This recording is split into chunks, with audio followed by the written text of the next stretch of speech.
Hello everybody, my name is Billy the Squid, and before you click off of this video, I have info that could save you a lot of hardship in the long run, so allow me to share that with you. I made about a year ago a video titled, Things You Should Know Before You Hit the Live Button, and I want to kind of do an updated version on that because back when I first made that video, I was in a very new to streaming and content creating spot myself. So while I figured I had the info necessary to kind of give a new streamer's perspective, the info that I was tossing out there was not entirely up to date on what to expect long term. So I wanted to give a quick update on what I have learned over the past 2.5 years of streaming, and most recently getting heavily into YouTube. So yeah, settle in, let's go on the road. So first things first, this is mainly going to be a streaming based video, so if you are a content creator in the streaming realm, stick around. If you are a content creator in the YouTube realm, or if you're a streamer that also does YouTube, kind of wait until the later parts of the video. I'll try to put a timestamp in there to get to the YouTube section, but specifically for streaming, the very first thing I would recommend to anybody originally getting into streaming is, before your first stream, get a game plan set up on what you want to do. If you are going to take this seriously, you need to have about 3 things going for you. You need to have what you're going to play, and this isn't just what you're going to play on a stream-to-stream basis. This means what you want your MO to be overall. If you want to be variety, you need to kind of get a feel for what style variety you're going to be going for. If you are going to be doing a specific game, you need to get an idea of what kind of content you are going to put out for that game and how you are going to draw in your audience. If you are going to do a little of both, maybe a main game and then do other things on the side, how are you going to set that up? Are you going to do it like main game with community nights, or are you going to do 50-50 shots of things? Get a game plan set up before you go into it. That'll save you a lot of hardship in the long run, because a lot of people will bounce around aimlessly. They'll go from one thing, kind of bouncing around all the hot topics, and then they won't really retain any audience. Yes, you will get the occasional person that sticks around for you, because in the long run, that is exactly what you want. You want those people that aren't loyal to watching the game. You want those people that are loyal to the person playing the game. So you will get that. It'll just be a lot fewer and far between, because you won't be giving people that longevity to latch onto you. If you're playing a playthrough of something, for instance, you have that entire playthrough to hook them so that they will be willing to come back for whatever you decide to play next. If you're doing a main series, it is significantly easier, but you might be cutting yourself off from a wider audience that might not be necessarily interested in that game. So there's a lot of give and take on what you can do for that, but get a game plan set up on what you want to do. Second of all, once you do hit the go live button, make sure, and this is probably the biggest thing that I wish I had known before I started streaming, is don't hold any expectations on numbers or anything like that. Don't expect anything of anybody to come in and watch you. If they do, that is great, but do not expect them to owe you anything. And for 3, turn off your viewer numbers. That in of itself has helped a lot of people that I've talked to and given that advice to. It takes a big mental toll off of you while you're live, and it helps you get into the habit of, hey, I need to keep a conversation going no matter what. Because there will be instances, even if you do have a generally loyal fan base, where people just aren't going to talk, and that's fine. They have their life stuff going on. You're not going to be able to have people's undivided attention for the entire time that you are live, and that is okay. But you still need to keep entertainment flowing, so turning off your viewer count will help you get in the habit of doing that all the time, because one big mistake I see people making while they are new to streaming is they won't say anything until they see their viewer number pop. If they notice they have somebody in their channel, then they'll start talking, trying to make a conversation. But at that point, it might already be too late. Depending on how you have your stuff set up, you could be having anywhere from a 5-second delay to a 15-second delay. And those first 5 to 10 seconds are a grabbing point. If somebody comes in and sees somebody just relaxed sitting in a chair playing a game, not interacting with anything, why would they want to stick around? They could do that very easily themselves. Why would they want to sit and watch somebody else? Unless that person happens to be doing some sort of challenge run and they're like hyper-focused, there is no excuse to not be having a dialogue going, whether you're talking to somebody or not. Now, if you have somebody that you can, like maybe an IRL friend that is interested in streaming or interested in watching you stream, or somebody that like you tend to play couch co-op with and they'll like backseat you while you're playing there. If you have at least like one person that you can like have actively talking in chat and keeping you going, that can help you get into the habit of keeping that dialogue going. But do not rely on chat interaction to keep your own dialogue going. This is your stream. This is your show. The chat has no obligation to interact if they don't want to. So keep that in mind and do not get hostile towards people whenever they are not interacting. Because like I said, they have no obligation. You are there for the entertainment. If they want to interact, they can, but they are not required to, and you should not expect that of them. I've seen so many people get very, very upset with like lurker culture and stuff like that. Like, why are you even here if you're not going to interact, blah, blah, blah, blah, blah. There's many different reasons that somebody could not be interacting directly with your stream. Don't get hostile towards them for any of those reasons, because they are all viable. They are all worthy reasons to keep in mind, and they are most likely reasons that you have used in the past whenever you are watching content. So keep that in mind next time you start getting a little spicy towards your lurkers. And kind of doubling back onto what I was saying about nobody really owing you anything, do not expect networking or anybody that has raided, hosted, or that you raid and host to owe you a single thing in return, because they do not. If you are raiding somebody with the intentions of getting viewers from them or anything like that, that is the wrong reason to be doing it. And honestly, I don't think this whole thing is going to be for you. That is kind of like, there's a streamer etiquette that goes along with things. And while nothing is concrete and set in stone, you will rub people the wrong way if you go in trying to do stuff along those lines with no interest in the person themselves. My mindset for networking has always been, if I enjoy somebody's content, I will make myself known to that person. I will continue to support them in whatever ways I can, but I do never go into it with the mindset of gaining something from that person. I only go into it with the mindset of like, hey, I like this person's content. I want to help them out and be a part of this community that they're building. I have made many a friend through this method, and it is honestly the best way to make true network relations in this industry. If you're going into things with the sole purpose of an interaction that can boost your numbers or boost their numbers or anything like that, that is the wrong way to be going about things. A second note onto that is, don't be, I don't want to say don't be easy to trust people, because there are many, many good people out there, and you should not assume that people have ill intent whenever you first interact with them. But a cautious optimism would be the wordplay I would use. Like I said, if you're going into things with the mindset of gaining something, that is a scumbag way of going about things. But there are plenty of people out there that do go into networking and stuff with that sole purpose, and they will be, the only word I can think of is predatory.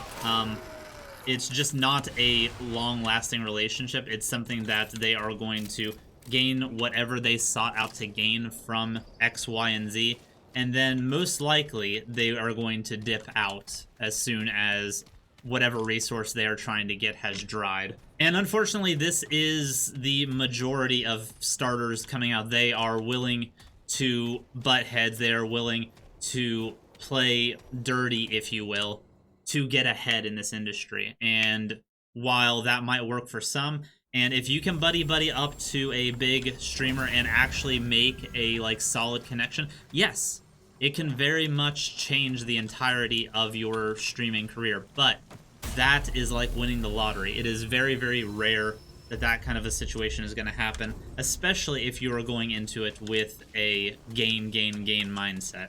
So, too long didn't read it of this whole situation. Go into networking by enjoying people's content and wanting to interact with them based on enjoying their content. Do not go into interacting with people just to get your own numbers up. Don't go into it with a selfish mindset.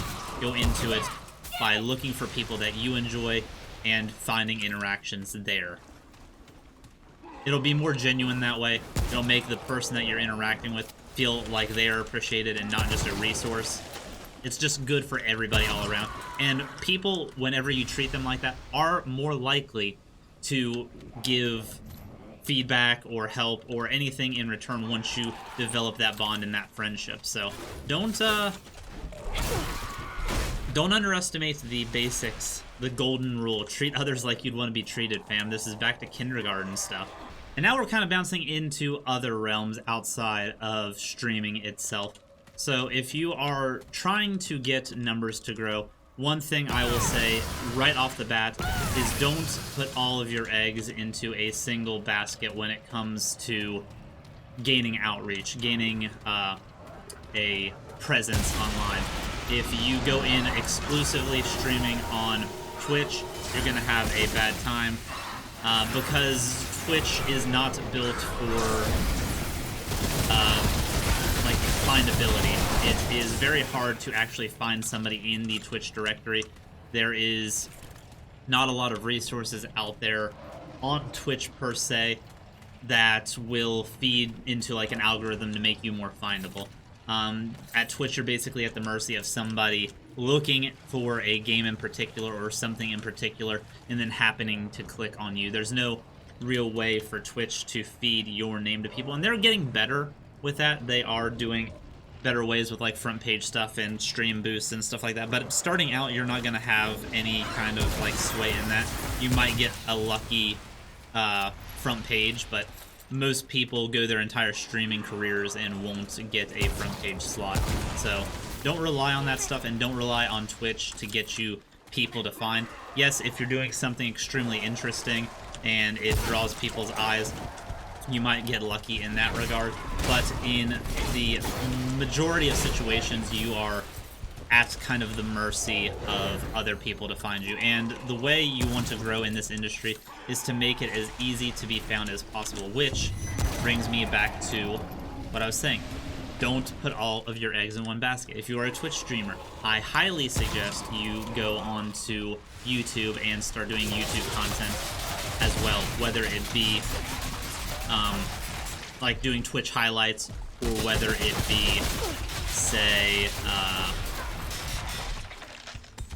doing independent work exclusively for YouTube. There are many different routes you can go, and like what I am doing, I do independent work for YouTube, but it kind of ties in. It's in the same genre and same realm as what I am doing on my streaming platform. Don't, what I'm saying basically is don't go and stream, say, Dark Souls like I do, but then your YouTube content is all like Raid Shadow Legends, or it is Kingdom Hearts, or maybe like Total War or something like that. Stuff that isn't going to necessarily transfer one audience to the other audience. Also, I do highly recommend, even if I believe it is a cesspit of bigotry in a lot of situations, social media can be a boon. If anything, just to get another source for people to find you, just another click route to get people to interact with your content and stuff like that. The big issues I have with social medias in general is the culture on social medias tends to be quite toxic. Those people that I was talking about earlier tend to heavily thrive on social medias because drama thrives on social medias. So people along those lines are the ones that are going to blow up on numbers, and if you end up interacting or getting invested or maybe getting targeted by one of these people, it can really put a damper on your overall experience within content creation for the platforms that you're wanting to work on. So cautiously go into social media if I were you. It is, like I said, it is a useful resource, but it is not something to just casually go about doing. You want to be smart about what you're doing on those platforms. You want to be safe and make sure that you're not getting invested in people that are going to be taking advantage of you. And lastly, and this is the most important feature that I want to bring up to you, is don't go into any of this with the intentions on being, say, the next ninja or anything like that. Don't go into this with the goals of being the next big name to hit New York Times or anything like that. You need to stay at least humble in your ways. Yes, you need to have pride in what you're doing and stuff like that. That's an obvious, that's a given. Anybody that is doing any kind of creative process needs to have pride in their work, or it's not going to have any sorts of longevity. But don't go into it with feelings of grandeur, like you're just going to go in and kill it, you're going to slay it, 1 month in, going to be partnered, all of that stuff. Because that is not the reality of the situation. That is not the reality within a year for most people. Most people will go their entire time streaming without ever reaching partner, and that is okay. As long as, and this is cliche as fuck, but it is the truth thing, you are not going to have a good time doing content creation if you are not enjoying what you are doing. If you are only doing stuff for clicks, if you are only doing stuff for numbers, you are going to burn yourself out. You're going to put yourself in poor mental states, and it is not going to be a long, viable route to go with any of this. You need to have fun with it first and foremost. Because at the end of the day, if you're in content creation on Twitch, you're into video games. If you're doing YouTube to benefit your Twitch or to supplement your Twitch, it's video games. And video games, at the end of the day, are supposed to be fun. So, have fun with it. Do what you would want to do. Do not...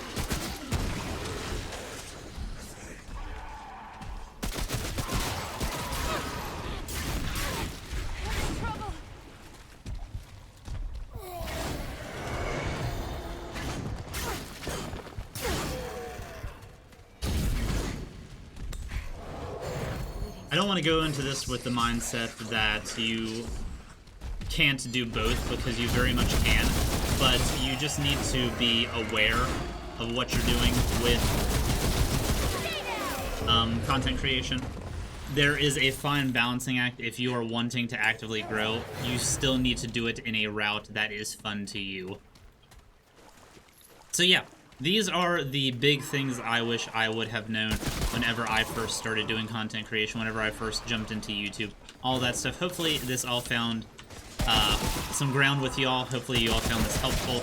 I know a lot of it is stuff you've probably heard before, but I hope one more person reiterating it will drive home just the importance of a lot of these key points. They are being regurgitated for a reason. They're not just buzzwords to get people to click on your stuff. It is genuinely the best way to at least have a happy content creation career. You might not necessarily blow up, because a good portion of blowing up in this industry does have a luck factor to it.